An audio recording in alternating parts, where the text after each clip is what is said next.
Hermanos, el Señor les bendiga. Es una bendición poder compartir un devocional más de la palabra del Señor junto a nuestra iglesia. Y en este día les quiero invitar a abrir nuestras Biblias en 1 de Tesalonicenses capítulo 4, desde el versículo 1 al versículo 8. Y le damos lectura en el nombre del Padre, Hijo y Espíritu Santo. Amén. Por lo demás, hermanos, les rogamos y les exhortamos en el Señor Jesús, que tal como han recibido de nosotros instrucciones acerca de la manera en que deben andar y agradar a Dios, como de hecho ya andan y así abunden en ello más y más, pues ustedes saben qué precepto les dimos por autoridad del Señor Jesús, porque esta es la voluntad de Dios, su santificación, es decir, que se abstengan de inmoralidad sexual, que cada uno de ustedes sepa cómo poseer su propio vaso en santificación y honor, no en pasión degradante como los gentiles que no conocen a Dios. Que nadie peque ni defraude a su hermano en este asunto, porque el Señor es el vengador en todas estas cosas, como también antes le dijimos y advertimos solemnemente, porque Dios no nos ha llamado a impurezas, sino a santificación. Por tanto, el que rechaza esto, no rechaza a un hombre, sino al Dios que les da a ustedes su Espíritu Santo. Los invito a orar un momento. Señor, te damos gracias por tu misericordia, por permitirnos un día más oír tu palabra. En esta hora te pido que lo que salga de mis labios no sea una palabra humana, un conocimiento humano, sino que sea tu palabra y tu Espíritu Santo trabajando en nuestros corazones para redarguirnos de todo mal y edificarnos, Señor, para servirte como tú nos ordenas. Te lo pedimos en Cristo Jesús, nuestro Salvador. Amén. Bueno, mis hermanos, como hemos visto en otros devocionales, Pablo pasó por Tesalónica y tuvo que salir abruptamente, y sus preocupaciones por el estado de esta iglesia que estaba recién creciendo eran constantes. Después de que no pudo volver tras varios intentos, decide enviar a Timoteo a la ciudad de Tesalónica para informarse del estado de esa iglesia. Y al regreso de Timoteo se entera que ellos seguían firmes en la fe. Que estaban perseverando, pero que en medio de ellos habían aún dudas y algunas situaciones puntuales que llamaron la atención de Pablo, y él responde a los tesalonicenses, ¿cierto? Escribe esta carta en donde recuerda su paso por Tesalónica, el ejemplo que ellos dejaron, y también recuerda y valora la conversión de los tesalonicenses, porque para ser una iglesia nueva y por el poco tiempo que Pablo pudo estar ahí, ellos se mantenían firmes en la fe, en el amor y en la esperanza, que es la armadura que el cristiano debe tener en la perseverancia. También Pablo les recuerda a ellos a través de esta carta el amor con el que los cuidó, con el que los enseñó, y lo compara al amor de una nodriza, de una madre que amamanta a su pequeño hijo, y también con un padre que educa a su hijo y le enseña con ese amor tan cercano, tan íntimo. Y finalmente, como lo que vimos en el último devocional, Pablo le ruega a Dios que Él los haga abundar en amor a los tesalonicenses, los unos para con los otros, los hermanos, y también para con la gente de afuera, demostrando el amor que Cristo había puesto en sus vidas, el cambio que había habido en sus corazones. Y ese amor tenía una finalidad, y era que Dios, a través de ese amor, santificara a los tesalonicenses hasta la venida de nuestro Señor. Esa santidad Dios la daba a través del Espíritu Santo, afirmando los pasos de los cristianos, todos convertidos, no solamente los tesalonicenses. Y desde el capítulo 3, versículo 11, Pablo empieza a relatar el tema de la santidad, y que no se despega en ningún momento del amor en la vida del cristiano.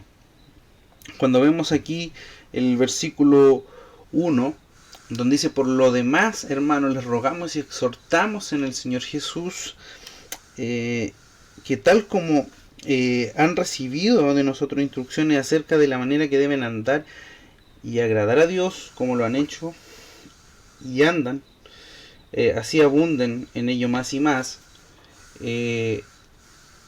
tenemos un detallito aquí que es importante recalcar.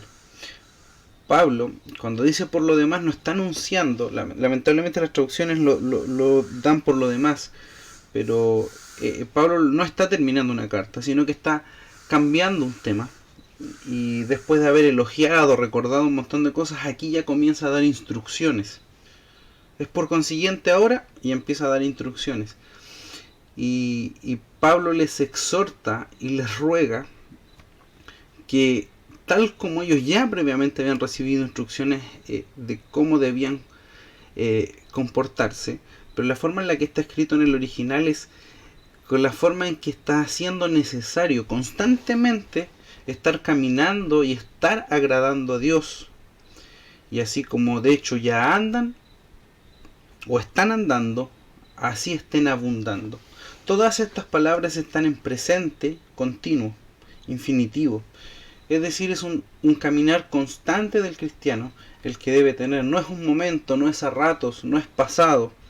Cuando yo fui cristiano por primera vez, mis primeros años, caminaba de esta forma. Esta es una vida constante de caminar en santificación. Es una forma constante de agradar a Dios. Los tesalonicenses lo hacían, pero Pablo le pedía a Dios y le rogaba a ellos y les exhortaba a ellos a que aumentaran y sobreabundaran en la forma en cómo agradaban a Dios y caminaban constantemente de la mano del Señor. En el versículo 2, Pablo usa una palabra bien especial. Dice, pues ustedes saben qué preceptos les dimos por autoridad de nuestro Señor. Pablo ocupa esa palabra preceptos, es la misma palabra de autoridad con la que Jesús expulsaba a los demonios, con la misma autoridad con la que Jesús daba un mandamiento, con la misma autoridad que Cristo enseñaba cualquier doctrina. Esa misma palabra es la que ocupa Pablo, y esto nos da a entender que lo que Pablo está enseñando tiene la autoridad divina de nuestro Señor Jesucristo. Nos está hablando directamente desde el Padre. En ese tiempo esa palabra incluso era utilizada como una orden militar. Pablo no le está diciendo que si ellos quieren caminar a ratos como cristianos junto al Señor, si quieren andar ordenadamente a ratos con el Señor, él está diciendo que constantemente deben caminar en santidad como una orden. Y esa orden nace, como nos dice el versículo 3, porque es la voluntad de Dios, la santificación, que es el estado de pureza en el que deben vivir los cristianos. Y ese estado de pureza, esa santificación, ese apartarse, es que nos abstengamos constantemente, no a ratos. El verbo también está en continuo, dice que nos estemos absteniendo constantemente de inmoralidades sexuales. Hay traducciones que usamos que dicen fornicación en esta parte, pero muy bien lo traducen algunas nuevas traducciones como impureza sexual, inmoralidad sexual, y es porque abarca esta palabra porneia en el original un montón de pecados, no solamente uno. Muchas veces asociamos la fornicación a la relación sexual fuera del matrimonio o previo a casarnos, pero acá esta palabra abarca un montón de desórdenes como prostitución, adulterio, fornicación, incesto, poligamia y la homosexualidad. A todo esto los tesalonicenses estaban expuestos. Y es curioso que nosotros en nuestros tiempos no estamos lejanos a lo que nosotros estamos viviendo, no está lejano a lo que nuestros hijos están viviendo en los colegios, en las redes sociales, en el internet, siendo expuestos a todo tipo de inmoralidad sexual. Nosotros mismos, en la misma televisión, cuando nos dejamos capturar por pequeños momentos, pequeñas propagandas o pequeñas cosas donde se nos transmite enseñanzas de inmoralidad sexual. Dios, a través de Pablo, ordena que nos abstengamos constantemente de estos comportamientos. Y aquí, en el versículo 4, hay un tema curioso, porque dice que cada uno sepa poseer su propio vaso, en santificación y honor, no en pasión degradante como los gentiles que no conocen a Dios. Acá los maestros en la palabra están divididos. Algunos, como lo traduce Reina Valera, dicen que este vaso se traduce como esposa. Cada uno sepa tener su propia esposa en honor. Pero también hay otros profesores que nos enseñan que este vaso se refiere al cuerpo nuestro. Y esta opción hace mucho más sentido, porque Pablo no solo le está hablando a los casados de la iglesia, sino que le está hablando a toda la iglesia, incluidos los solteros, los jóvenes y también los casados. Y hace mucho más sentido con el contexto de lo que nosotros estamos leyendo.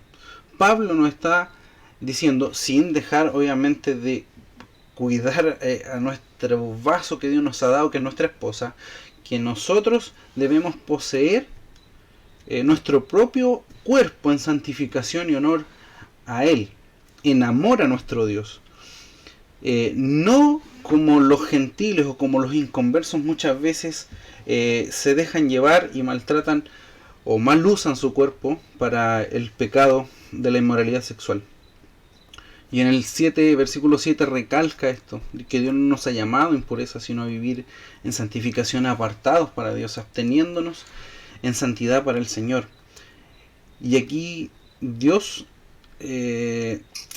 da, en este versículo nos enseña una cosa, que los que rechazan esta ordenanza, aun que estén dentro de la iglesia, no rechazan una ordenanza humana. Pablo vuelve a recalcar que lo que él dice no es palabra humana, sino que rechazan directamente a Dios mismo, al Dios que nos da a la persona del Espíritu Santo en nuestros corazones para capacitarnos a decir que no.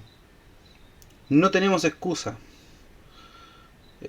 No tenemos excusa de abusar de la gracia de Dios. Porque así como Dios nos ha salvado por gracia y nos ha santificado inicialmente, viene una perseverancia de los santos, una perseverancia de cada cristiano a caminar en santidad con la ayuda del Espíritu Santo. Como conclusiones, hermanos míos, podemos ver que desde el Antiguo Testamento Israel le fue ordenado mantenerse fuera de cualquier tipo de inmoralidad sexual. En el Antiguo Testamento se establece una serie de órdenes y también castigos para todos los temas de inmoralidad sexual, los cuales no debían estar en medio del pueblo. Desde el Antiguo Testamento las religiones paganas ofrecen al pueblo de Dios fornicación y adoración a los dioses falsos, algo que no está lejano a nuestros tiempos. Curiosamente, las primeras ordenanzas apostólicas para unir tanto a los cristianos judíos como gentiles, o los griegos que se conocían en ese momento, fue cuando Pablo va a conocer a Pedro y sube a Jerusalén, abstenerse de la inmoralidad sexual, ahí en Hechos 15:29. La iglesia del primer siglo estaba constantemente atacada por estas prácticas, como lo vemos y lo podemos ver el ejemplo más claro en la iglesia de Corinto, este contraste entre los tres tesalonicenses y cómo habían problemas en la iglesia de Corinto y Pablo tuvo que ser mucho más fuerte y confrontacional con este tema. En Gálatas 5:19 se nos enseña que la inmoralidad sexual es una obra de la carne, por ende no tiene ninguna cabida en la iglesia de Cristo. En Mateo 5:28 Cristo mismo va más allá y nos desafía para que ninguno de nosotros tengamos excusa, hermanos míos. Muchos pueden decir, no, yo jamás he tocado a la mujer de mi prójimo. Recordemos que en los Corintios pasaba dentro de la misma iglesia, y eso es lo que Cristo está prohibiendo, y dice que Él será el vengador de aquellos que le hacen eso a sus propios hermanos de la congregación. En Mateo 5:28 Jesús nos dice que el que mira a una mujer para codiciarla ya adulteró. Estas instrucciones son para casados como para solteros. No tenemos excusa. Y es un tema que nos confronta y que no podemos dejar de lado. Un tema que no puede ser tabú dentro de la iglesia, porque jóvenes necesitan consejería, matrimonios necesitan consejería. No puede ser un tema que se dé por entendido dentro de las iglesias, porque la tentación de Satanás está constantemente atacando al pueblo de Dios. Hoy, en un mundo liberal, en un mundo que ofrece libertinaje sexual, en cualquiera de las áreas, donde quiera que miremos, la iglesia debe estar más alerta que nunca. Recordemos, hermanos, que Dios es juez y también es vengador de todos estos pecados, en los cuales algún día daremos cuenta delante de nuestro Señor en su venida. ¿Preguntas para reflexionar? Claro que sí, como en todo devocional.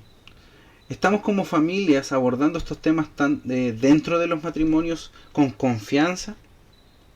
¿Estamos abordando este importante tema con nuestros hijos ante la cantidad de amenazas que ellos sufren? ¿Está la iglesia considerando este tema en los diferentes grupos, en las diferentes enseñanzas? ¿O ya se ha vuelto un tema tabú, como recién decíamos? ¿O quizás estamos asumiendo que es un tema que todos los hermanos tenemos por entendido? Dios es un Dios santo y requiere santidad de aquellos que son sus hijos. Hermanos, el Señor de paz le bendiga a cada uno de ustedes. Amén.